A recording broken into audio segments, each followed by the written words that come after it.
കോഴ്സിന്റെ പുതിയൊരു ക്ലാസ്സിലേക്ക് എല്ലാവർക്കും സ്വാഗതം. എൻ്റെ പേര് അഖിൽ ചന്ദ്രൻ.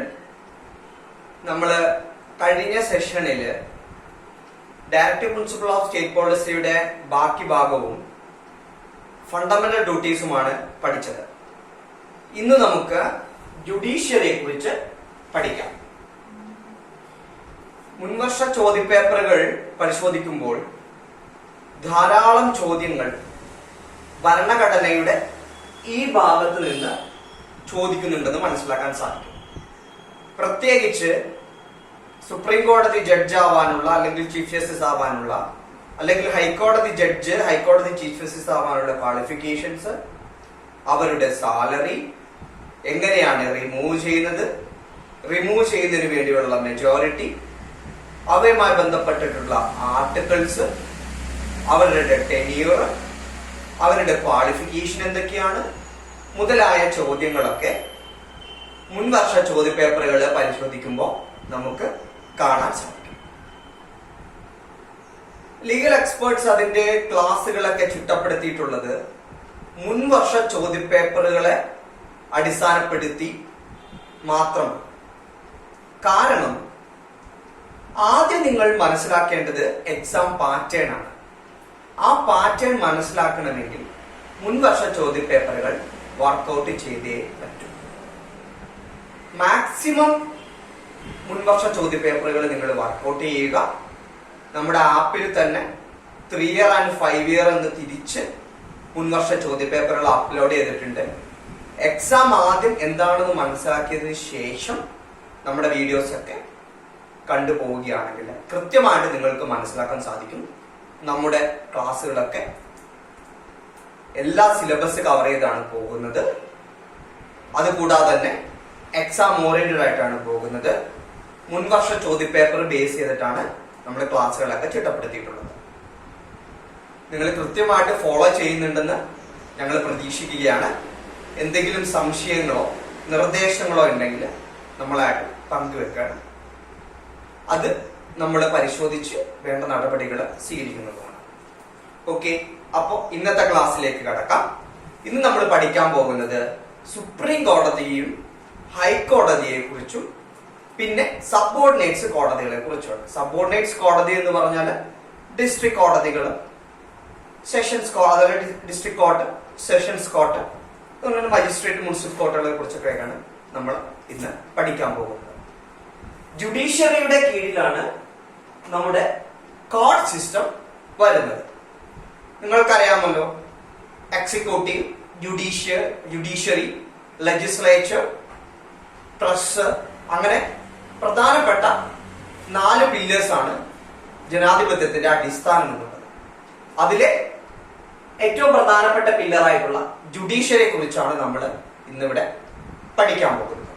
യൂണിയൻ എക്സിക്യൂട്ടീവും പാർലമെന്റും നമ്മൾ ഇതിനോടകം തന്നെ പഠിച്ചു കഴിഞ്ഞു. നമ്മുടെ കോൺസ്റ്റിറ്റ്യൂഷന്റെ ഈ ക്ലാസ്സോട് കൂടി വളരെ പ്രധാനപ്പെട്ട എല്ലാ മേഖലകളും കവർ ചെയ്ത് തീരുകയാണ്. അപ്പൊ നമുക്ക് ഇന്ന് ജുഡീഷ്യറിയെ കുറിച്ച് പഠിക്കാം. ജുഡീഷ്യറിയിൽ ഞാൻ ആദ്യം സൂചിപ്പിച്ചതുപോലെ തന്നെ ഏറ്റവും ഹയർ കോർട്ട്, നമ്മുടെ ജുഡീഷ്യൽ സിസ്റ്റത്തിലെ നമ്മുടെ രാജ്യത്തെ ഏറ്റവും ഹയർ കോടതി ഏതാണ്? സുപ്രീം കോടതിയാണ്. അതിന് താഴെ വരുന്നതാണ് വിവിധ സ്റ്റേറ്റുകളിലെ ഹൈക്കോടതികൾ. അതിന് താഴെയാണ് സബോർഡിനേറ്റ് കോടതികൾ അല്ലെങ്കിൽ ലോവർ കോടതികൾ വരുന്നത്. ഓക്കെ, അപ്പൊ നമുക്ക് സുപ്രീം കോടതി ആദ്യമായി നിലവിൽ വന്ന സ്ഥലം എവിടെയാണ് എന്നുള്ളതാണ്. അതായത് അതൊരു കൺഫ്യൂഷൻ വരുന്ന ഒരു ക്വസ്റ്റ്യൻ ആണ്. ഡൽഹിയിലാണോ ഹൈക്കോടതിയിലാണോ എന്നുള്ള കാര്യം ഒരു കൺഫ്യൂഷൻ വരും.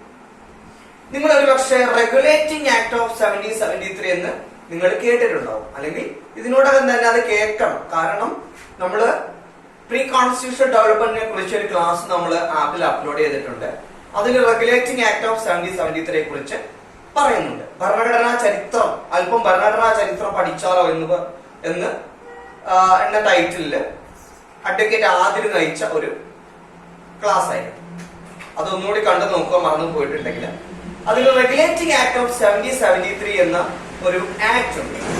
ആ ആക്ട് പ്രകാരം ആദ്യമായി സുപ്രീം കോടതിയുടെ ഒരു ഇപ്പൊ നിലനിൽക്കുന്ന സുപ്രീം കോടതിയുടെ ഒരു മുൻ രൂപം ആദ്യമായി രൂപീകരിച്ചത് 1774 കൽക്കട്ടയിലാണ് സുപ്രീം കോടതി രൂപീകരിച്ചത്. അന്ന് കൽക്കട്ടയിലെ സുപ്രീം കോടതി രൂപീകരിച്ചപ്പോ 4 ജഡ്ജസ് ആണ് സുപ്രീം കോടതിയിൽ ഉണ്ടായിരുന്നത്. അന്നത്തെ ചീഫ് ജസ്റ്റിസ് സർ ഇംപെ ആയിരുന്നു. ഇത്രയും കാര്യങ്ങൾ ഇൻട്രൊഡക്ഷൻ ആയിട്ട് നമുക്ക് പഠിക്കാം. ഇനി നമുക്ക് സുപ്രീം കോടതിയെ കുറിച്ച് വിശദമായിട്ട് പഠിക്കാം. ആർട്ടിക്കിൾ 124 ഓഫ് ദ കോൺസ്റ്റിറ്റ്യൂഷൻ ആണ് സുപ്രീം കോടതിയെ കുറിച്ച് വ്യക്തമാക്കുന്നത്. നമ്മുടെ ഭരണഘടനയിലെ 124 വളരെ പ്രധാനപ്പെട്ട ആർട്ടിക്കിൾ ആണ് കേട്ടോ. 124 124 നമ്മുടെ ഭരണഘടനയിലെ ആർട്ടിക്കിൾ 124 ആണ് സുപ്രീം കോടതിയെ കുറിച്ച് വ്യക്തമാക്കുന്നത്. 124 മുതൽ 147 വരെയാണ് സുപ്രീം കോടതിയെ കുറിച്ച് പ്രതിപാദിക്കുന്ന ആർട്ടിക്കിൾസ്. 124 മുതൽ 147 വരെയുള്ള ആർട്ടിക്കിൾസ് ആണ് സുപ്രീം കോടതിയെ കുറിച്ച് പ്രതിപാദിക്കുന്ന articles. The custodian of the constitution or the protector of the constitution ഏതാണ്, അല്ലെങ്കിൽ അത് എന്നറിയപ്പെടുന്നത് ഏതാണ് എന്നൊക്കെ ചോദ്യം വന്നാൽ സുപ്രീം കോടതിയാണ് ഉത്തരം. The custodian of the constitution അല്ലെങ്കിൽ പ്രൊട്ടക്ടർ ഓഫ് ദ കോൺസ്റ്റിറ്റ്യൂഷൻ എന്നൊക്കെ ചോദ്യം ചോദിച്ചാൽ അതിനുത്തരം സുപ്രീം കോടതിയാണ്. സുപ്രീം കോടതി നിലവിൽ വന്ന ഡേറ്റ് വളരെ പ്രധാനപ്പെട്ട ഒരു ഡേറ്റ് ആണ്. അത് ചോദ്യങ്ങൾ ആ ഭാഗത്ത് നിന്ന് ചോദിക്കുന്നുണ്ട്. ജനുവരി 28, 1950 നമ്മുടെ സുപ്രീം കോടതി നിലവിൽ വന്നത്. സുപ്രീം കോടതി inaugurated on January 28, 1950. January 28, 1950 supreme കോടതി ഉദ്ഘാടനം ചെയ്യപ്പെട്ടത്. 1935 ഗവൺമെന്റ് ഓഫ് ഇന്ത്യ ആക്ട് പ്രകാരം 1937 ഡൽഹിയിൽ സ്ഥാപിതമായ കോടതിയാണ് 1950 ജനുവരി 28 സുപ്രീം കോടതിയായി മാറിയത്. പ്രത്യേകം ശ്രദ്ധിക്കുക, 1935 ഗവൺമെന്റ് ഓഫ് ഇന്ത്യ ആക്ട് വളരെ പ്രധാനപ്പെട്ട ആക്ട് ആണ്. ഭരണഘടനാ ചരിത്രത്തിൽ വിശദമായി നമ്മൾ ആ ആക്ട് ഒക്കെ ഡിസ്കസ് ചെയ്ത് പോയിട്ടുള്ളതാണ്. 1935 ഗവൺമെന്റ് ഓഫ് ഇന്ത്യ ആക്ട് പ്രകാരം 1937 ഡൽഹിയിൽ സ്ഥാപിതമായതാണ് ഇപ്പോഴത്തെ നിലനിൽക്കുന്ന സുപ്രീം കോടതിയുടെ മുൻ രൂപം. അതിനു മുമ്പാണ് റെഗുലേറ്റിംഗ് ആക്ട് ഓഫ് 1773 പ്രകാരം 1774 കൽക്കട്ടയിൽ സ്ഥാപിതമായത്. അതിനുശേഷം 1935 ഗവൺമെന്റ് ഓഫ് ഇന്ത്യ ആക്ട് പ്രകാരം 1937 ഡൽഹിയിൽ സ്ഥാപിതമായി. അതിനുശേഷമാണ് നമ്മുടെ ഭരണഘടന നിലവിൽ വന്നതിന് ശേഷം, നമുക്ക് സ്വാതന്ത്ര്യം കിട്ടിയതിനു ശേഷം 1950 ജനുവരി 28 ഇന്ന് നിലവിൽ കാണുന്ന സുപ്രീം കോടതി നിലവിൽ വന്നത്. അപ്പോ സുപ്രീം കോടതിയുടെ ഹെഡ്ക്വാർട്ടേഴ്സ് ഏതാണ്? ഇപ്പോൾ ന്യൂഡൽഹിയാണ്. ടോട്ടൽ ഇനീഷ്യലി സുപ്രീം കോടതിയിൽ, അതായത് സുപ്രീം കോടതി നിലവിൽ വരുമ്പോൾ 1950 ജനുവരി 28 7 ജഡ്ജസ് ആണ് സുപ്രീം കോടതിയിൽ ഉണ്ടായിരുന്നത്.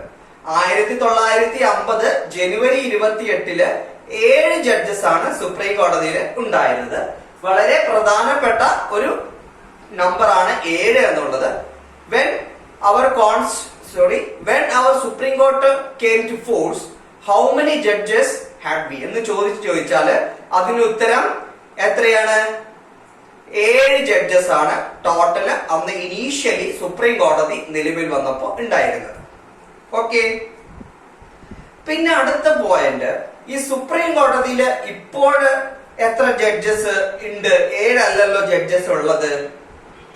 അത് കൂടുതൽ ജഡ്ജസ് അതിനേക്കാളും ഉണ്ട്. അപ്പോ ഈ സുപ്രീം കോടതിയിലെ ജഡ്ജസിന്റെ എണ്ണം കൂട്ടുന്നതും കുറയ്ക്കുന്നതും ആരാണ് എന്നുള്ള ചോദ്യം വളരെ പ്രധാനപ്പെട്ടതാണ്. അതിന് ഉള്ള പവർ പാർലമെന്റിനാണ് അതിനുള്ള പവർ ഉള്ളത്. Power to increase or decrease the number of judges of supreme court lies with the parliament.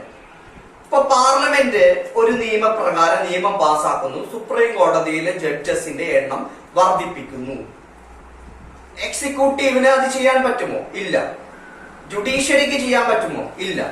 പാർലമെന്റിനാണ് അതിനുള്ള അധികാരം ഉള്ളത്. ഓക്കെ, ഇനി അടുത്ത point, judges of supreme court was appointed by the president. Supreme കോടതിയിലെ ജഡ്ജസിനെ അപ്പോയിന്റ് ചെയ്യുന്നത് പ്രസിഡന്റ് ആണ്. പ്രത്യേകം ശ്രദ്ധിക്കുക, സുപ്രീം കോടതിയിലെ ജഡ്ജസിനെ അപ്പോയിന്റ് ചെയ്യുന്നത് പ്രസിഡന്റ് ആണ്. After consultation with number of judges of supreme court and high court. ഇപ്പൊ സുപ്രീം കോടതിയിലെ ഒരു പുതിയൊരു ജഡ്ജസിനെ അപ്പോയിന്റ് ചെയ്യുന്നതിന് സുപ്രീം കോടതിയിലെ മറ്റു ജഡ്ജസുമായി കൺസൾട്ട് ചെയ്യണം. ഹൈക്കോടതിയിലെ ഒരു പുതിയൊരു ജഡ്ജിനെ അപ്പോയിന്റ് ചെയ്യുകയാണെങ്കിൽ നിലവിലെ ഹൈക്കോടതിയിലെ ചീഫ് ജസ്റ്റിസുമായും മറ്റു ജഡ്ജസുമായും കൺസൾട്ട് ചെയ്യണം എന്നാണ് നമ്മുടെ ഭരണഘടന വ്യക്തമാക്കുന്നത്. ഇനി ശ്രദ്ധിക്കേണ്ടത്, നമ്മുടെ ചീഫ് ജസ്റ്റിസുമാരെ തിരഞ്ഞെടുക്കുന്നത് എങ്ങനെയാണ് എന്നുള്ളതാണ് കാര്യം. Usually senior most judges of supreme കോടതി അല്ലെങ്കിൽ ഹൈക്കോടതിയിലാണ് ചീഫ് ജസ്റ്റിസ് ആയിട്ട് അപ്പോയിന്റ് ചെയ്യപ്പെടുന്നത്. നിലവിൽ നമുക്ക് കൊളീജിയം സിസ്റ്റം എന്നുള്ള ഒരു സിസ്റ്റത്തിലൂടെയാണ് ചീഫ് ജസ്റ്റിസിനെയും ഹൈക്കോടതികളിലെ ചീഫ് ജസ്റ്റിസിനെയും തിരഞ്ഞെടുക്കുന്നത്. കൊളീജിയം സിസ്റ്റം എന്ന് പറഞ്ഞാൽ senior most 4 judges and chief justice of India എന്നുള്ള ഒരു ടീമാണ് കൊളീജിയം സിസ്റ്റത്തിൽ ഇപ്പോൾ നിലനിൽക്കുന്നത്. ഈ ടീമാണ് പുതിയ ചീഫ് ജസ്റ്റിസിനെയും അതുകൂടാതെ തന്നെ വിവിധ ഹൈക്കോടതി ജഡ്ജിമാരെയും തെരഞ്ഞെടുക്കുന്നത് ഈ കൊളീജിയം സിസ്റ്റമാണ്. ഓക്കെ, സുപ്രീം കോടതിയിൽ പുതിയതായി അപ്പോയിന്റ് ചെയ്യപ്പെടുന്ന ഒരു ജഡ്ജിനെ അപ്പോയിന്റ് ചെയ്യുന്നതിന് മുമ്പ് കൺസേൺഡ് ആയിട്ടുള്ള ചീഫ് ജസ്റ്റിസിനെ കൺസൾട്ട് ചെയ്യണമെന്നും നമ്മുടെ ഭരണഘടന വ്യക്തമാക്കുന്നു. അതായത് പുതിയതായി ഒരു സുപ്രീം കോടതി ജഡ്ജിനെ അപ്പോയിന്റ് ചെയ്യുകയാണ്. അപ്പൊ നിലവിലുള്ള ചീഫ് ജസ്റ്റിസ് ഓഫ് ഇന്ത്യയെ കൺസൾട്ട് ചെയ്യണം. അതുപോലെ തന്നെ ഇപ്പൊ നമ്മുടെ കേരള ഹൈക്കോടതിയിൽ ഒരു പുതിയൊരു ജഡ്ജിനെ അപ്പോയിന്റ് ചെയ്യുകയാണെങ്കിൽ നിലവിലെ ചീഫ് ജസ്റ്റിസ് ഓഫ് കേരള ആയിട്ടുള്ള എസ് മണികുമാർ സാറിനെ കൺസൾട്ട് ചെയ്യണം എന്നാണ് ഭരണഘടന പറയുന്നത്. അടുത്ത പോയിന്റ് വായിക്കാം.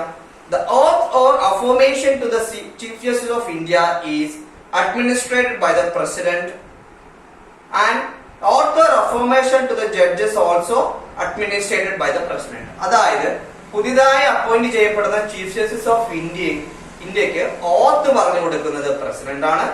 അതുകൂടാതെ തന്നെ പുതിയതായി അപ്പോയിന്റ് ചെയ്യപ്പെടുന്ന സുപ്രീം കോടതി ജഡ്ജിക്ക് ഓത്ത് പറയുന്നതും പറഞ്ഞു കൊടുക്കുന്നതും ആരാണ്?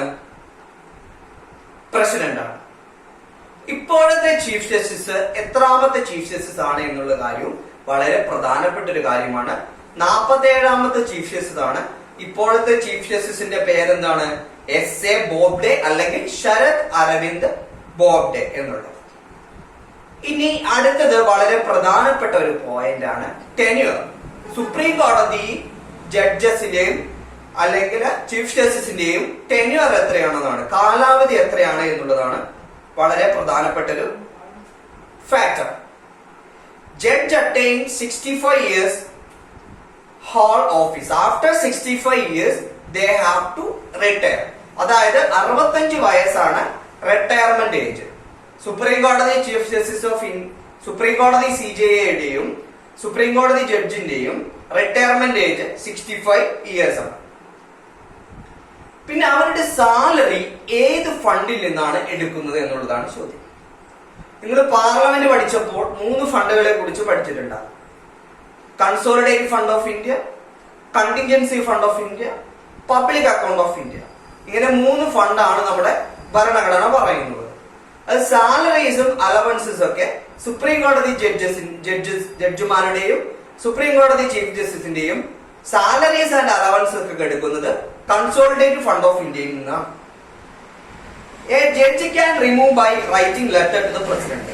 അതായത് ജഡ്ജ് അല്ലെങ്കിൽ chief justice of India resignation letter കൊടുക്കേണ്ടത് പ്രസിഡന്റിനാണ്. അടുത്ത വളരെ പ്രധാനപ്പെട്ട ഒരു പോയിന്റ്, സുപ്രീം കോടതിയിലെ ഒരു ജഡ്ജ് റിട്ടയർമെന്റിന് ശേഷം ഇന്ത്യയിലെ ഒരു കോടതിയിലും പ്രാക്ടീസ് ചെയ്യാൻ പാടില്ല. അല്ലെങ്കിൽ സുപ്രീം കോടതിയിലെ ഒരു ചീഫ് ജസ്റ്റിസ് റിട്ടയർ ആയതിനു ശേഷം ഇന്ത്യയിലെ ഒരു കോടതിയിലും പ്രാക്ടീസ് ചെയ്യാൻ പാടില്ല.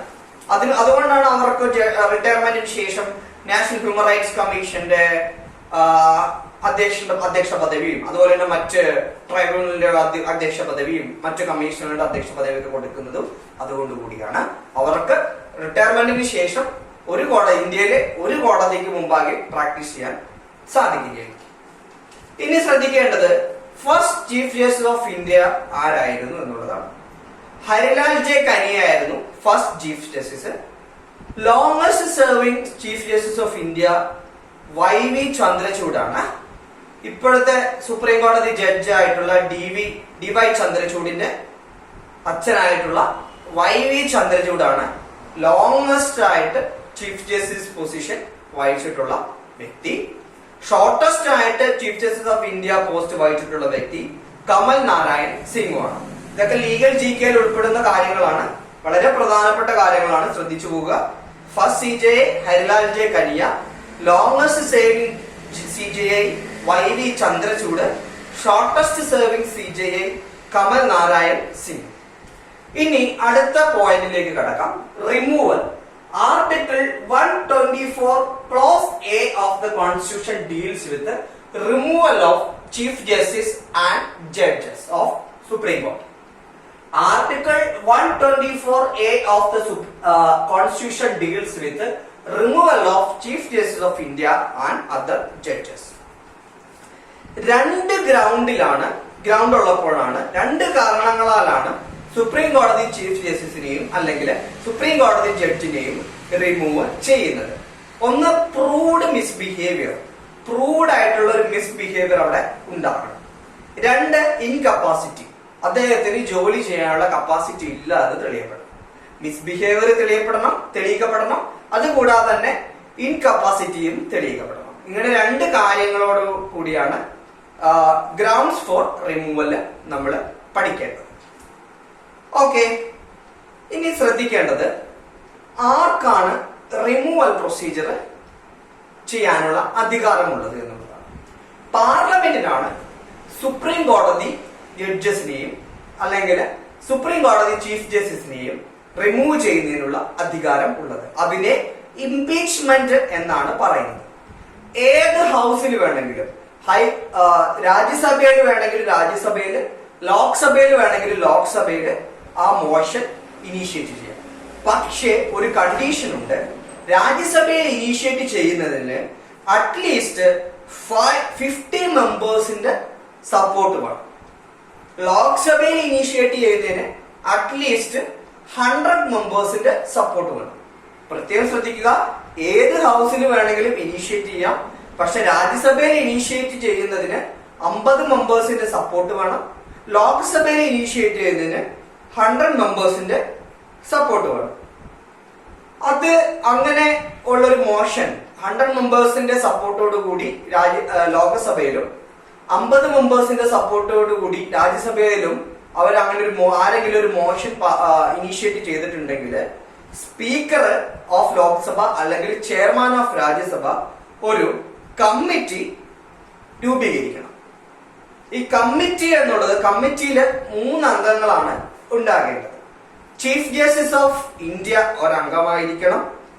ഒരു ഹൈക്കോടതിയിലെ ഏതെങ്കിലും ഒരു ഹൈക്കോടതിയിലെ ഒരു ചീഫ് ജസ്റ്റിസ് ഓഫ് ഇന്ത്യ അംഗമായിരിക്കണം. പിന്നെ ഒരു ഡിസ്റ്റിങ്വിഷ്ഡ് ജൂറിസ്റ്റ് അംഗമായിരിക്കണം. ഇങ്ങനെ ഈ 3 പേരടങ്ങുന്ന ഒരു കമ്മിറ്റി സ്പീക്കർ ഓഫ് ലോക്സഭ അല്ലെങ്കിൽ ചെയർമാൻ ഓഫ് രാജ്യസഭ കോൺസ്റ്റിറ്റ്യൂട്ട് ചെയ്യണം. ഈ കമ്മിറ്റി അദ്ദേഹത്തിനെതിരെയുള്ള അല്ലെങ്കിൽ ആ ജഡ്ജസിനെതിരെയുള്ള, ചീഫ് ജസ്റ്റിസ് ഓഫ് എതിരെയുള്ള അല്ലെങ്കിൽ ഇംപീച്ച്മെന്റിന് വിധേയനാകുന്ന വ്യക്തിക്കെതിരെയുള്ള കംപ്ലൈന്റ് അന്വേഷിക്കുക എന്നുള്ള ഉത്തരവാദിത്തമാണ് ഈ കമ്മിറ്റിക്ക് ഉള്ളത്. ഓക്കെ, അതിനുശേഷം ഈ കമ്മിറ്റി ഒരു റിപ്പോർട്ട് പാർലമെന്റിന് സബ്മിറ്റ് ചെയ്യണം. സബ്മിറ്റ് ചെയ്തതിന് ശേഷം ആ പർട്ടിക്കുലർ ഹൗസ് ആ റിപ്പോർട്ട് പരിശോധിച്ച് തുടർ നടപടികൾ സ്വീകരിക്കണം. ഈ തുടർ നടപടികൾ എന്ന് പറഞ്ഞാൽ പിന്നെ വീട് വരുന്നത് impeachment of the concern person ആണ്. ഈ ഇംപീച്ച്മെന്റ് സ്പെഷ്യൽ മെജോറിറ്റിയിലൂടെ പാസ്സാകേണ്ടതായിട്ടുള്ള ഇംപീച്ച്മെന്റ് ആണ്. നിങ്ങൾ പാർലമെന്റ് പഠിച്ചപ്പോൾ പല ടൈപ്പുള്ള മെജോറിറ്റീസ് പഠിച്ചിട്ടുണ്ടാവും. Simple majority, absolute majority, special majority എന്നൊക്കെ പഠിച്ചിട്ടുണ്ടാവും. Impeachment of the supreme court judge or impeachment of the supreme court chief justice എന്ത് വേണം? Special majority is needed. Special majority എന്ന് പറഞ്ഞാൽ 2/3 majority is needed. Motion should be passed by each house separately 2/3 majority.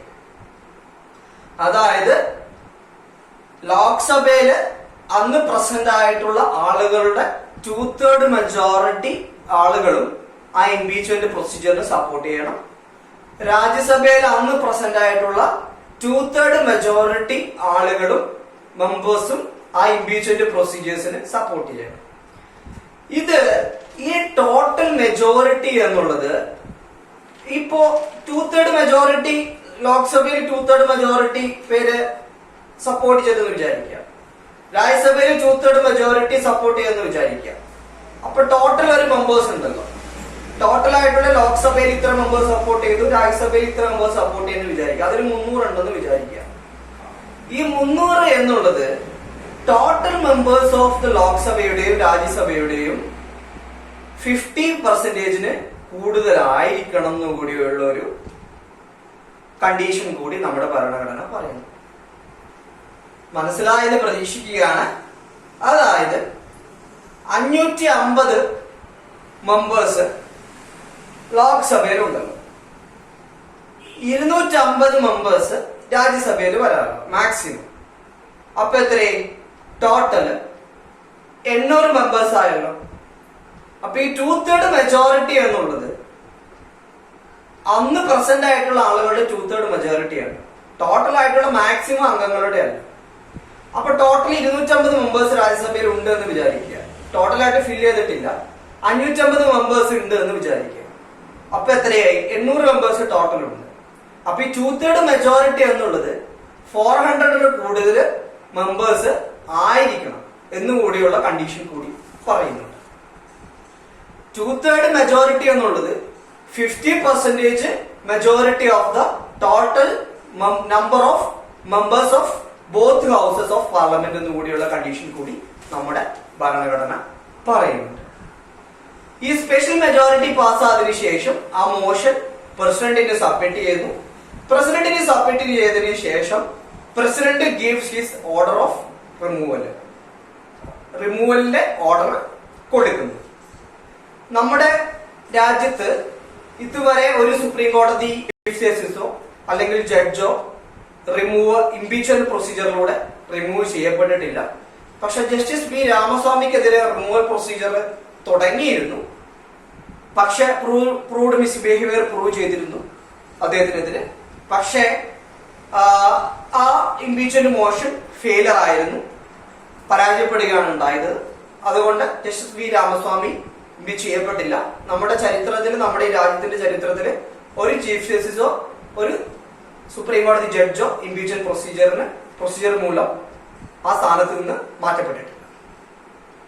Okay, ഇനി വളരെ പ്രധാനപ്പെട്ട ഒരു point ആണ് പറയാൻ പോകുന്നത്.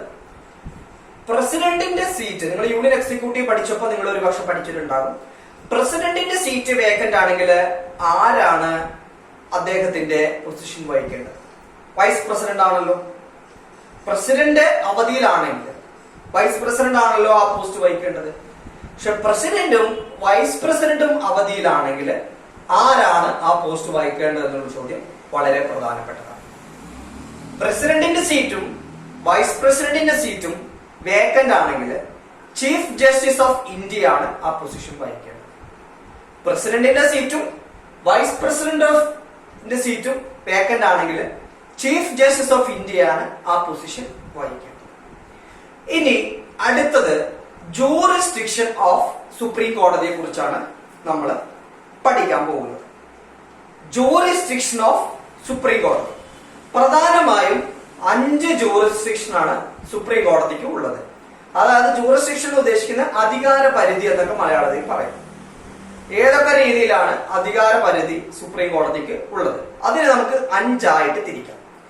അതിൽ ഒന്നാമത്തെ അധികാര പരിധിയാണ് ഒറിജിനൽ ജൂറിസ്ഡിക്ഷൻ.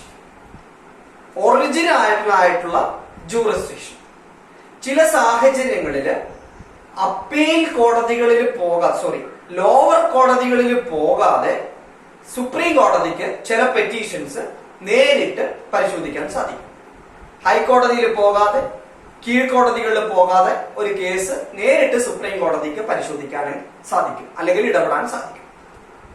അതിനെയാണ്, ആ പവറിനെയാണ് ഒറിജിനൽ ജൂറിസ്ഡിക്ഷൻ എന്ന് പറയുന്നത്. കോർട്ട് ഓഫ് ഫസ്റ്റ് ഇൻസ്റ്റൻസ് എന്നുകൂടി ഈ കൺസെപ്റ്റിന് അറിയപ്പെടുന്നത്.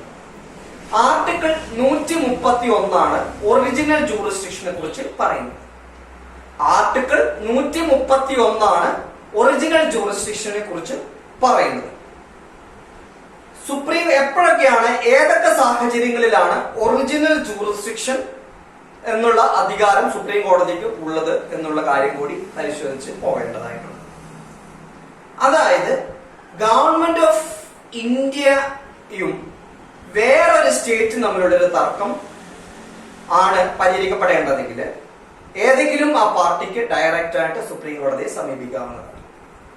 അതുകൂടാതെ തന്നെ ഗവൺമെന്റ് ഓഫ് ഇന്ത്യ അല്ലെങ്കിൽ ഒരു സ്റ്റേറ്റ് ഒരു ഭാഗത്തും കുറെ അധികം സ്റ്റേറ്റ് വേറൊരു ഭാഗത്തും, അല്ലെങ്കിൽ ഗവൺമെന്റ് ഓഫ് ഇന്ത്യ ഒരു സ്റ്റേറ്റ് ഒരു ഭാഗത്തും ഒരു സ്റ്റേറ്റ് ഓപ്പോസിറ്റും, അങ്ങനെ ഗവൺമെന്റ് ഓഫ് ഇന്ത്യയും വിവിധ സ്റ്റേറ്റുകളും അല്ലെങ്കിൽ ഒരു സ്റ്റേറ്റുമായിട്ടൊക്കെ തർക്കം വരികയാണെങ്കിൽ അതിൽ ഏതെങ്കിലും ഒരു പാർട്ടിക്ക് ഡയറക്റ്റ് ആയിട്ട് സുപ്രീം കോടതിയെ സമീപിക്കാവുന്നതാണ്. മൂന്നാമത്തെ കാര്യം വരുന്നത് ബിറ്റ്വീൻ 2 or more സ്റ്റേറ്റ്സ്. സ്റ്റേറ്റുകൾ തമ്മിലുള്ള തർക്കം വരികയാണെങ്കിൽ ഏതെങ്കിലും സ്റ്റേറ്റ്സിന് ഡയറക്റ്റ് ആയിട്ട് സുപ്രീം കോടതിയെ under article 131 of the constitution പ്രകാരം സമീപിക്കാവുന്നതാണ്. അടുത്തതാണ് നമ്മൾ പഠിച്ചതാണ്, ആർട്ടിക്കിൾ 32 പഠിച്ചതാണ് റിട്ട് ജൂറിസ്ഡിക്ഷൻ. നമ്മളിപ്പോ ഒറിജിനൽ ജൂറിസ്ഡിക്ഷൻ പഠിച്ചു. രണ്ടാമത്തെ ജൂറിസ്ഡിക്ഷൻ ആണ് റിട്ട് ജൂറിസ്ഡിക്ഷൻ. അത് നിങ്ങൾ പഠിച്ചിട്ടുണ്ടാകും. ആർട്ടിക്കിൾ 32 പ്രകാരം ഒരു വ്യക്തിയുടെ ഫണ്ടമെന്റൽ റൈറ്റ്സ് വയലേറ്റ് ചെയ്യപ്പെടുകയാണെങ്കിൽ ആ വ്യക്തിക്ക് ഡയറക്റ്റ് ആയിട്ട് സുപ്രീം കോടതിയിൽ ആർട്ടിക്കിൾ 32 പ്രകാരം പോകാൻ സാധിക്കും. അതിനെയാണ് writ jurisdiction of the supreme court എന്ന് പറയുന്നത്. മൂന്നാമത്തെ ജൂറിസ്ഡിക്ഷൻ അപ്പലൈറ്റ് ജൂറിസ്ഡിക്ഷൻ ആണ്. മൂന്നാമത്തെ ജൂറിസ്ഡിക്ഷൻ അപ്പലൈറ്റ് ജൂറിസ്ഡിക്ഷൻ ആണ്. അതായത് ഹൈക്കോടതിയിലെ ഒരു കേസ് അപ്പീൽ പോകുന്നത് ഏത് കോടതിയിലേക്കായിരിക്കും? സുപ്രീം കോടതിയിലേക്കായിരിക്കും. അപ്പോ അപ്പലൈറ്റ് ജൂറിസ്ഡിക്ഷൻ സുപ്രീം കോടതിക്ക് ഉണ്ടല്ലോ. ലോവർ കോടതിയിൽ നിന്ന് ഒരു അപ്പീല് പോയി അത് ഹൈക്കോടതിയിലെത്തുന്നു. ഹൈക്കോടതിയിൽ നിന്ന് പിന്നെ അപ്പീല് പോകേണ്ടത് എങ്ങോട്ടാണ്? അപ്പീല് പോകേണ്ടത് സുപ്രീം കോടതിയിലേക്കാണ്. അപ്പോ അപ്പലറ്റ് ജൂറിസ്ഡിക്ഷൻ സുപ്രീം കോടതിക്ക് ഉണ്ട്. മൂന്നാമത്തെ ജൂറിസ്ഡിക്ഷൻ അപ്പലറ്റ് ജൂറിസ്ഡിക്ഷൻ ആണ്. നാലാമത്തെ ജൂറിസ്ഡിക്ഷൻ എന്ന് പറയുന്നത് അഡ്വൈസറി ജൂറിസ്ഡിക്ഷൻ ആണ്. Under article 143 of the constitution ഭരണഘടനയെ കുറിച്ചോ അല്ലെങ്കിൽ നിയമപരമായി എന്തെങ്കിലും സംശയം ചീഫ് ജസ്റ്റിസിന് ഉണ്ടാവുകയാണെങ്കിൽ ആർട്ടിക്കിൾ 143 പ്രകാരം സുപ്രീം കോടതിയോട് അഡ്വൈസ് ചോദിക്കാൻ പ്രസിഡന്റിന് സാധിക്കും. അതാണ് advisory jurisdiction of the supreme court എന്ന് പറയുന്നത്. The president can refer to the supreme court a matter which needs his advice. നാലാമത്തെ ജൂറിസ്ഡിക്ഷൻ ഏതാണ്? അപ്പോൾ അഡ്വൈസറി ജൂറിസ്ഡിക്ഷൻ.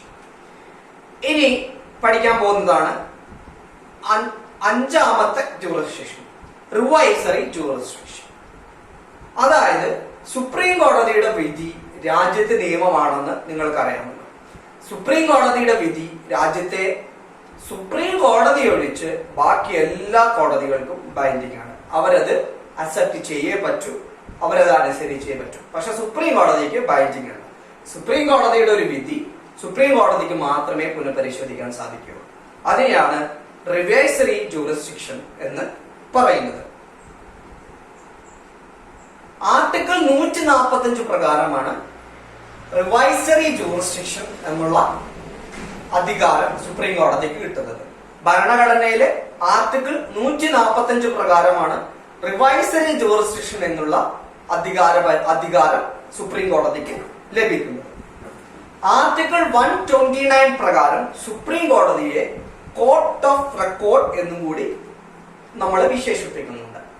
ആർട്ടിക്കിൾ 129 പ്രകാരം സുപ്രീം കോടതിയെ നമ്മൾ കോർട്ട് ഓഫ് റെക്കോർഡ് എന്നും കൂടി വിശേഷിപ്പിക്കുന്നുണ്ട്. കോർട്ട് ഓഫ് റെക്കോർഡ് എന്ന് വിശേഷിപ്പിക്കാനുള്ള പ്രധാന കാരണം സുപ്രീം കോടതിയുടെ വിധി മറ്റു കോടതികൾക്ക് ബൈൻഡിങ് ആണ് എന്നുള്ളതാണ് വളരെ പ്രധാനപ്പെട്ട ഒരു കാര്യം. അത് കൂടാതെ തന്നെ സുപ്രീം കോടതിയുടെ ഒരു വിധി എപ്പോഴും രാജ്യത്ത് നിയമമായിരിക്കും. അല്ലെങ്കിൽ പുതിയൊരു വിധി ഒരു ലോവർ കോടതി വിധിക്കാൻ പോവുകയാണെങ്കിൽ നേരത്തെ സുപ്രീം കോടതി അതുമായി ബന്ധപ്പെട്ട് എന്തെങ്കിലും വിധി വന്നിട്ടുണ്ടോ എന്ന് പരിശോധിക്കേണ്ടതായിട്ടുണ്ട്. ആ വിധിക്കെതിരായി ഒരു വിധിയും ഒരു ലോവർ കോടതിക്കും വിധിക്കാൻ സാധിക്കുകയില്ല. അതുകൊണ്ടുകൂടിയാണ് സുപ്രീം കോടതിയെ കോർട്ട് ഓഫ് റെക്കോർഡ് എന്നും അറിയപ്പെടുന്നത്. ആർട്ടിക്കിൾ 129 സുപ്രീം കോടതിയെ കോർട്ട് ഓഫ് റെക്കോർഡ് എന്ന് വിശേഷിപ്പിക്കുന്നത്. പിന്നെ അതുകൂടാതെ തന്നെ പ്രസിഡന്റിന്റെയും അല്ലെങ്കിൽ വൈസ് പ്രസിഡന്റിന്റെയും ഇലക്ഷനുമായി ബന്ധപ്പെട്ട് എന്തെങ്കിലും ഡിസ്പ്യൂട്ട് ഉണ്ടെങ്കിൽ അത് പരിഹരിക്കുന്നതിനുള്ള ഉത്തരവാദിത്വം സുപ്രീം കോടതിക്കാണ്. പ്രസിഡന്റിന്റെയുമായി വൈസ് പ്രസിഡന്റിന്റെയുമായി ബന്ധപ്പെട്ട് ഇലക്ഷനുമായി ബന്ധപ്പെട്ട് എന്തെങ്കിലും ഡിസ്പ്യൂട്ട് ഉണ്ടെങ്കിൽ അത് പരിഹരിക്കാനുള്ള ഉത്തരവാദിത്വം സുപ്രീം കോടതിക്കാണ്. ഇനി നമുക്ക് രണ്ടാമത്തെ ടോപ്പിക്കിലേക്ക് കിടക്കാം. ആർട്ടിക്കിൾ 214. ഇത് 124 ആണ് സുപ്രീം കോടതിയെ കുറിച്ച് വ്യക്തമാക്കുന്നത്. ഈ 1 നടുക്കിലേക്ക് ഇടുക, 2 മാറ്റി കഴിഞ്ഞാൽ ഹൈക്കോടതിയുടെ ആർട്ടിക്കിളോ 214. 124 സുപ്രീം കോടതി, 214 ഹൈക്കോടതി. Article 214 deals with High Court. 214 says that there shall be a High Court for each states എന്നാണ് ആർട്ടിക്കിൾ 214 വ്യക്തമാക്കുന്നത്. പാർലമെന്റിന് വേണമെങ്കിൽ 2-3 സ്റ്റേറ്റുകൾക്ക് ഒരുമിച്ച് ഒരു ഹൈക്കോടതി രൂപീകരിക്കാവുന്നതാണ്. ഓക്കെ, 2-3 സ്റ്റേറ്റുകൾക്ക് ഒരുമിച്ച് വേണമെങ്കിൽ പാർലമെന്റിന് ഒരു ഹൈക്കോടതി രൂപീകരിക്കാവുന്നതാണ്. പ്രത്യേകം ശ്രദ്ധിക്കുക, ഒരു ഹൈക്കോടതി ജഡ്ജിനെ അപ്പോയിന്റ് ചെയ്യുന്നത് ആരാണ് എന്നുള്ള കാര്യം പ്രത്യേകം ശ്രദ്ധിക്കേണ്ടതാണ്. സുപ്രീം കോടതി ജഡ്ജിനെ അപ്പോയിന്റ് ചെയ്യുന്നത് പ്രസിഡന്റ് ആണ്. അതുപോലെ തന്നെ ഹൈക്കോടതി ജഡ്ജിനെയും അപ്പോയിന്റ് ചെയ്യുന്നത് പ്രസിഡന്റ് ആണ്. ഓക്കെ, അതുകൂടാതെ തന്നെ സുപ്രീം കോടതി ജഡ്ജ് അല്ലെങ്കിൽ ചീഫ് ജസ്റ്റിസിനെ റിമൂവ് ചെയ്യുന്ന അതേ ഇംപീച്ച്മെന്റ് പ്രൊസീജിയർ ആണ് ഹൈക്കോടതി ജഡ്ജിനെയും ചീഫ് ജസ്റ്റിസിനെയും റിമൂവ് ചെയ്യുന്നതിനായി ഇനീഷ്യേറ്റ് ചെയ്യുന്നത്. അതായത് പാർലമെന്റിനാണ് അധികാരം. 2/3 ആയിട്ടുള്ള സ്പെഷ്യൽ മെജോറിറ്റി പ്രകാരം ആണ് റിമൂവ് ചെയ്യേണ്ടത്. ഒരു കമ്മിറ്റി രൂപീകരിക്കണം. കമ്മിറ്റിയുടെ റിപ്പോർട്ട് സമർപ്പിച്ചതിന് ശേഷം 2/3 മെജോറിറ്റിയോടെ ആ മോഷൻ പാസ്സാക്കണം. അതിനുശേഷം ആ മോഷൻ പ്രസിഡന്റിന് അയച്ചു കൊടുത്ത് പ്രസിഡന്റ് ഓർഡർ എടുക്കും. ഓക്കെ, പിന്നെ അടുത്ത പോയിന്റ് വളരെ പ്രധാനപ്പെട്ടതാണ്. ഹൈക്കോടതിയിലെ ഒരു ജഡ്ജിനെ അപ്പോയിന്റ് ചെയ്യുന്നതിന് ആരല്ലേ ആണ് കൺസൾട്ട് ചെയ്യേണ്ടത് എന്നുള്ള ചോദ്യം വളരെ പ്രധാനപ്പെട്ടതാണ്. നിലവിലെ ചീഫ് ജസ്റ്റിസ് ഓഫ് ആ പർട്ടിക്കുലർ കൺസേൺഡ് ഹൈക്കോർട്ടിനെയും അതുകൂടാതെ തന്നെ ഗവർണർ ഓഫ് ദാറ്റ് പർട്ടിക്കുലർ സ്റ്റേറ്റിനെയും കൺസൾട്ട് ചെയ്യണം. കേരള ഹൈക്കോടതിയിൽ പുതിയൊരു ജഡ്ജിനെ അപ്പോയിന്റ് ചെയ്യുകയാണെന്ന് വിചാരിക്കുക. അപ്പോയിന്റ് ചെയ്യുന്നതിന് മുമ്പ് കൺസേൺഡ് ആയിട്ടുള്ള ആ ഹൈക്കോടതിയിലെ ചീഫ് ജസ്റ്റിസിനെയും അതുകൂടാതെ തന്നെ ആ സ്റ്റേറ്റിന്റെ ഗവർണറെയും കൺസൾട്ട് ചെയ്യേണ്ടതായിട്ടുണ്ട്.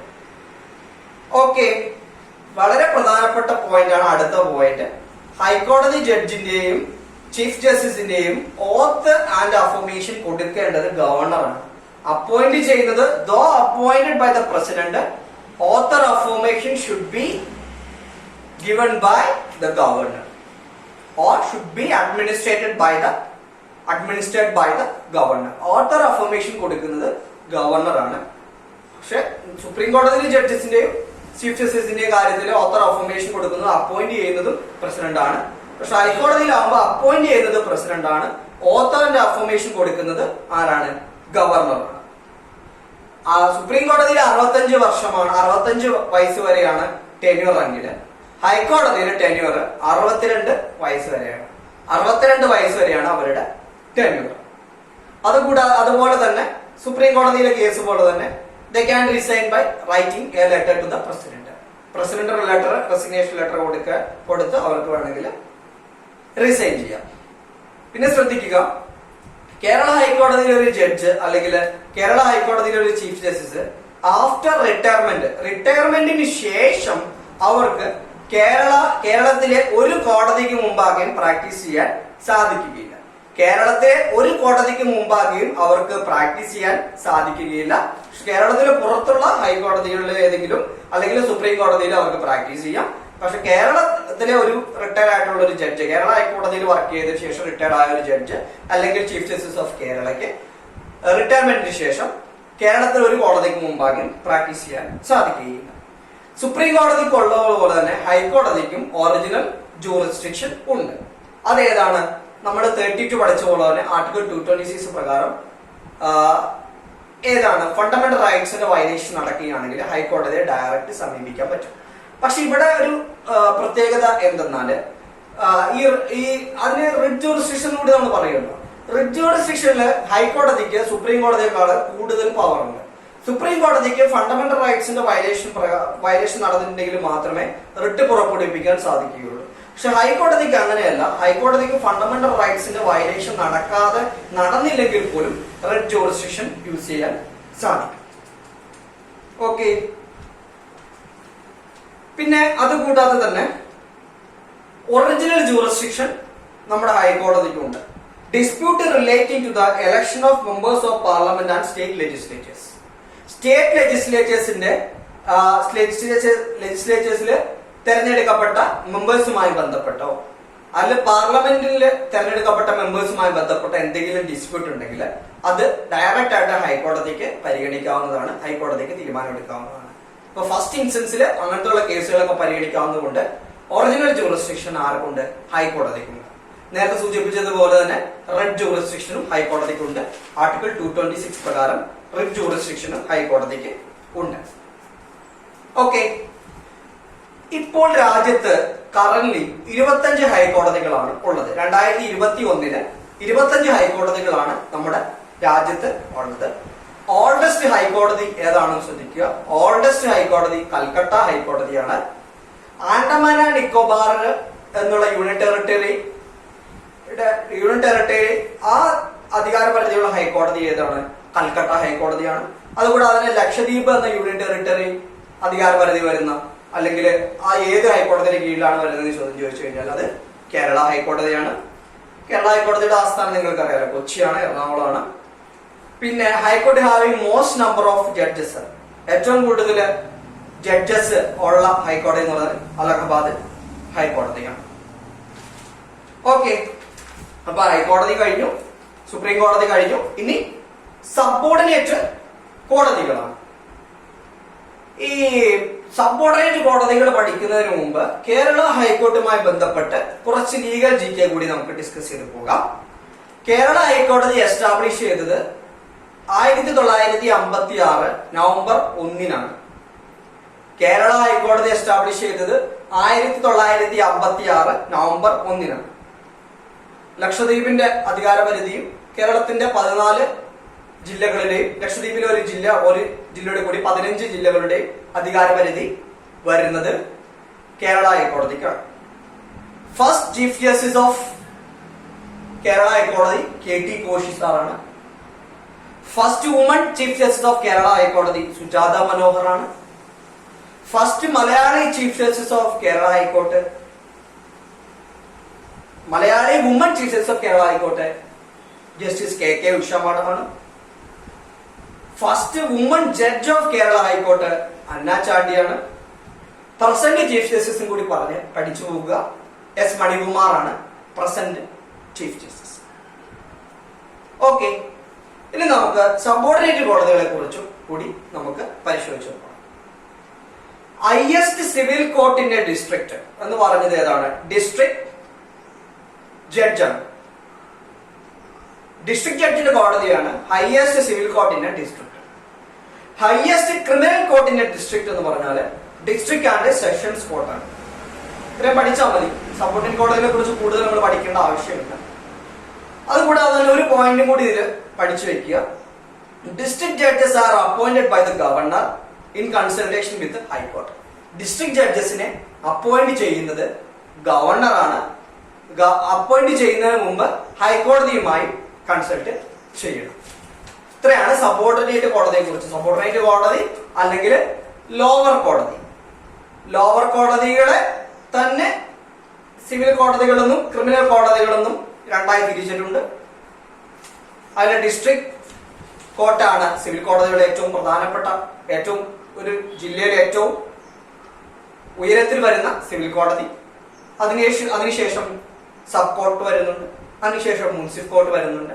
ക്രിമിനൽ കോടതിയുമായി ബന്ധപ്പെട്ട കാര്യങ്ങളാണെങ്കിൽ സെഷൻസ് കോടതിയാണ് ജില്ലയിലെ ഏറ്റവും വലിയ കോടതി. അതിനുശേഷം അഡീഷണൽ സെഷൻസ് കോടതിയും CJM-ഉം ചീഫ് ജുഡീഷ്യൽ മജിസ്ട്രേറ്റ് കോടതികളൊക്കെ വരുന്നുണ്ട്. ഏറ്റവും താഴെയുള്ള ക്രിമിനൽ കോടതി മജിസ്ട്രേറ്റ് കോടതിയാണ്.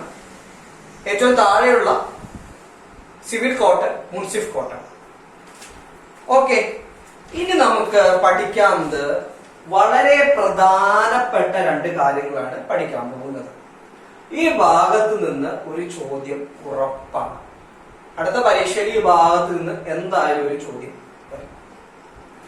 ആദ്യം നമ്മൾ പഠിക്കാൻ പോകുന്നത് salaries of different constitutional heads. നമ്മുടെ ഭരണഘടനയിൽ പറഞ്ഞിട്ടുള്ള വളരെ പ്രധാനപ്പെട്ട പൊസിഷൻ വഹിക്കുന്ന 7 പേരുടെ സാലറീസ് എത്രയാണ് എന്നത് നമ്മുടെ ഭരണഘടനയിൽ പറഞ്ഞിട്ടുണ്ട്. അത് എത്രയൊക്കെയാണെന്ന് കൂടി നമുക്ക് പരിശോധിച്ചു പോകാം. ഇതിൽ നിന്ന് ചോദ്യം നമുക്ക് പ്രതീക്ഷിക്കാവുന്നതാണ്. നമ്മുടെ പ്രസിഡന്റിന്റെ സാലറി ഒരു മാസത്തിലാണ് കണക്കാക്കുന്നത്, 5 lakh ആണ്. വൈസ് പ്രസിഡന്റിന്റെ സാലറി 4 lakh ആണ്. പ്രസിഡന്റിന്റെ സാലറി 5 lakh ആണ്. വൈസ് പ്രസിഡന്റിന്റെ സാലറി 4 lakh ആണ്. ഗവർണറുടെ സാലറി 3 lakh ആണ്. ചീഫ് ജസ്റ്റിസ് ഓഫ് ഇന്ത്യയുടെ സാലറി 2,80,000 ആണ്. സുപ്രീം കോടതി ജഡ്ജിന്റെ സാലറി 2,50,000 ആണ്. ഹൈക്കോടതി ചീഫ് ജസ്റ്റിസിന്റെ സാലറി 2,50,000 ആണ്. ഹൈക്കോടതി ജഡ്ജിന്റെ സാലറി 2,25,000 ആണ്. ഒന്നുകൂടി പറഞ്ഞു പോകാം. പ്രസിഡന്റിന്റെ സാലറി 5 lakh ആണ്. വൈസ് പ്രസിഡന്റിന്റെ സാലറി 4 lakh ആണ്. ഗവർണറുടെ സാലറി 3 lakh ആണ്. ചീഫ് ജസ്റ്റിസ് ഓഫ് ഇന്ത്യയുടെ സാലറി 2,80,000 ആണ്. സുപ്രീം കോടതി ജഡ്ജിന്റെ സാലറി 2,50,000 ആണ്. ഹൈക്കോടതി ചീഫ് ജസ്റ്റിന്റെ സാലറി സുപ്രീം കോടതി ജഡ്ജിക്ക് സമാനമാണ്, 2,50,000 ആണ്. ഹൈക്കോടതി ജഡ്ജിന്റെ സാലറി 2,25,000 ആണ്. ഈ കാര്യം കൂടി പഠിച്ചു പോവുക, എഴുതി വെക്കുക. വളരെ പ്രധാനപ്പെട്ട കാര്യമാണ്, ചോദ്യം പ്രതീക്ഷിക്കാവുന്ന ഭാഗം. അടുത്തത് ക്വാളിഫിക്കേഷൻസ് ആണ്. സുപ്രീം കോടതി ജഡ്ജ് ആവാനുള്ള ക്വാളിഫിക്കേഷൻ എന്തൊക്കെയാണ്? അല്ലെങ്കിൽ നമ്മളിവിടെ എഴുതി വെച്ചിട്ടുള്ള ഹൈക്കോടതി ജഡ്ജ് ആവാനുള്ള ക്വാളിഫിക്കേഷൻ എന്തൊക്കെയാണ്? ഇതിങ്ങനെ പ്രത്യേകമായി പഠിപ്പിക്കുന്നത് വളരെ പ്രാധാന്യം ഉള്ളതുകൊണ്ടാണ് പ്രത്യേകമായി പഠിപ്പിക്കുന്നത്. പ്രത്യേകമായി എഴുതിയെടുക്കുക, നല്ലപോലെ പഠിച്ചു പോകും. സുപ്രീം കോടതി ജഡ്ജ് ആവാനുള്ള ക്വാളിഫിക്കേഷൻ 3 ക്വാളിഫിക്കേഷൻ എന്ന് പറയുന്നത് he should be a citizen of India. ഒന്നാമത്തെ കാര്യം he should be a citizen of India. രണ്ടാമത്തെ qualification he should be judge of a high court at least 5 years. ഒരു ഹൈക്കോടതിയിൽ 5 വർഷമെങ്കിലും ജഡ്ജ് ആയിരിക്കണം, അല്ലെങ്കിൽ 10 വർഷമെങ്കിലും ഏതെങ്കിലും ഇന്ത്യയിലെ ഏതെങ്കിലും ഒരു ഹൈക്കോടതിയിൽ പ്രാക്ടീസ് ചെയ്യണം.